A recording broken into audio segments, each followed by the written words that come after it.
Have you ever opened Pharmacology and felt confused seeing so many drugs for peptic ulcer? PPIs, H2 blockers, antacids, prostaglandins, all looking the same? Don't worry, you are not alone. Most students struggle to remember this classification. In this video, I will show you a very simple way to remember all peptic ulcer drugs using easy memory tricks. No stress, no long memorization. By the end of this, you will be able to recall the whole classification in just seconds. So let's start. So the drugs for peptic ulcer are initially divided into four different classes.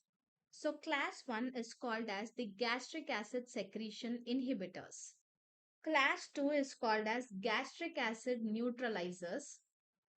Gastric acid neutralizers are also called as antacids. Then the third class is called as ulcer protectives.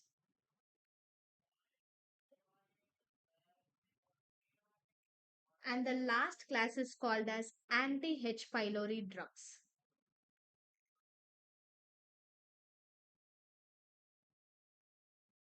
So coming back to this first class, which is gastric acid secretion inhibitors, these are further divided into four subclasses. So the class 1 is called as H2 antihistaminics. Second class is anticholinergics. Third class is called as proton pump inhibitors. And the fourth class is prostaglandin analog. Now coming back to the tricks under each class. So in the H2 antihistamines, remember that these drugs will be ending with the term tidin and remember it as CFR. And in the anticholinergics, remember it as OP. And for proton pump inhibitors, remember that these drugs will be ending with the term prazole. Coming to this prostaglandin analogs, just remember miso. So by using these tricks, now let's try to write the examples under each class. So in the first subclass, that is H2 antihistaminics, I said that these drugs will be ending with the term tidin. So starting with the letters CFR. So the examples are, one is cimetidine.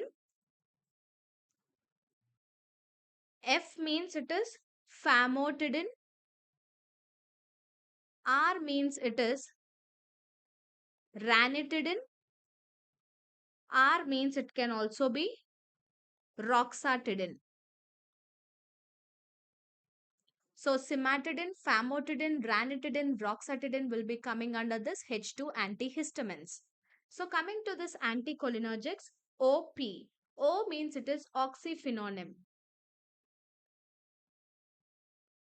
And P means it is pyrazipine. P can also be propanthyline. Coming to this PPIs, which are proton pump inhibitors, these drugs will be ending with the term prazole. So here you can also remember one sentence, that is, old elderly people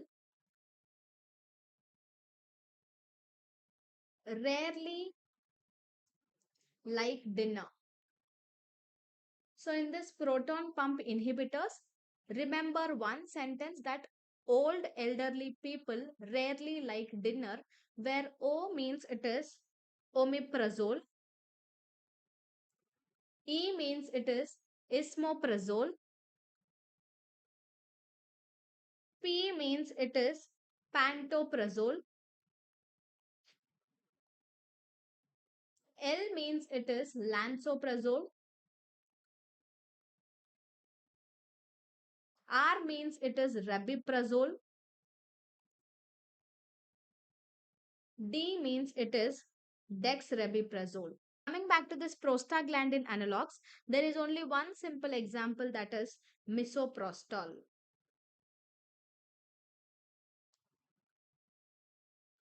So, the first class under this drugs for peptic ulcers is the gastric acid secretion inhibitors. These are further divided into four subclasses. So, one is H2 antihistamines. So, here the drugs are CFR, or remember it as tidin. So, the examples are C means it is cimetidine, F means it is famotidine, R means it is ranitidine, roxatidine. Coming to the second subclass, that is anticholinergics. Remember it as OP, where O means it is oxyphenone, P means it can be pyrazipine or propanthyline. Coming to the third subclass, that is proton pump inhibitors, these drugs will be ending with the term prazole. And to remember the starting names, you can remember one sentence, that is old elderly people rarely like dinner. So where O means it is omeprazole, E means it is esomeprazole, P means it is pantoprazole, R means it is rabeprazole, L means it is lansoprazole, and D means it is dexrabeprazole. And the fourth subclass under this is prostaglandin analog. There is only one drug, that is misoprostol.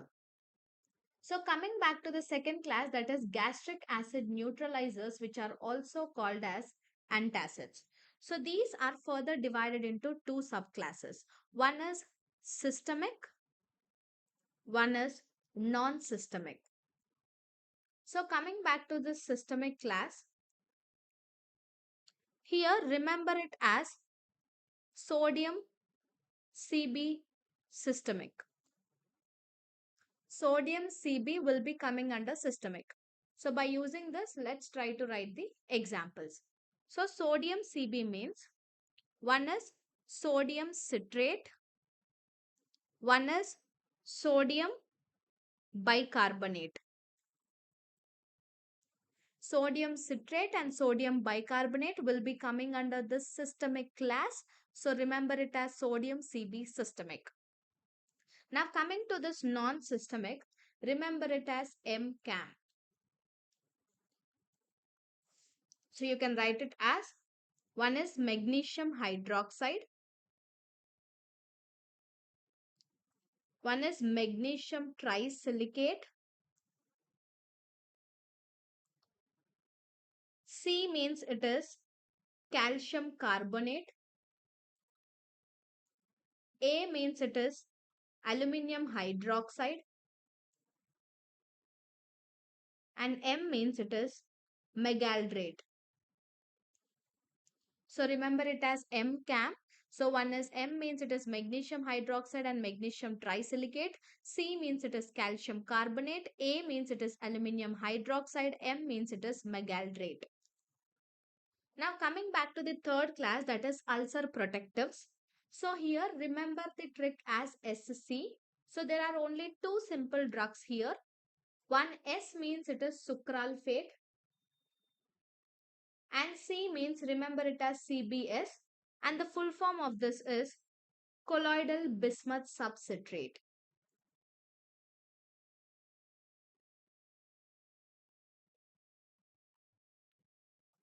Now coming back to the last class, which is anti-H pylori drugs. So here remember the trick as MAC-TT or TT-MAC.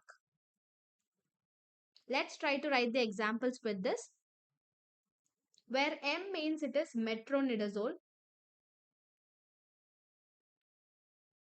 A means it is amoxicillin,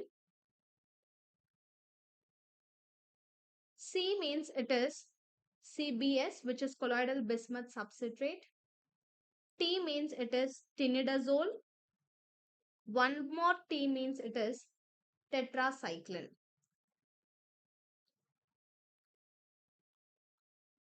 So in the gastric acid neutralizers, which are also called as antacids, are further divided into two classes. One is systemic and non-systemic. In the systemic class, remember it as sodium Cb systemic. So one is sodium citrate and sodium bicarbonate. And the second one is non-systemic. Here remember the trick as MCAM, where M means it is magnesium hydroxide, magnesium trisilicate, C means calcium carbonate, A means aluminium hydroxide, and M means megaldrate. Coming to the third class, which is ulcer protectives, remember the trick as SC, where S means it is sucralfate and C means it is CBS, which is simply the colloidal bismuth substrate. Coming to the last class under this peptic ulcer drugs is anti-H. pylori drugs.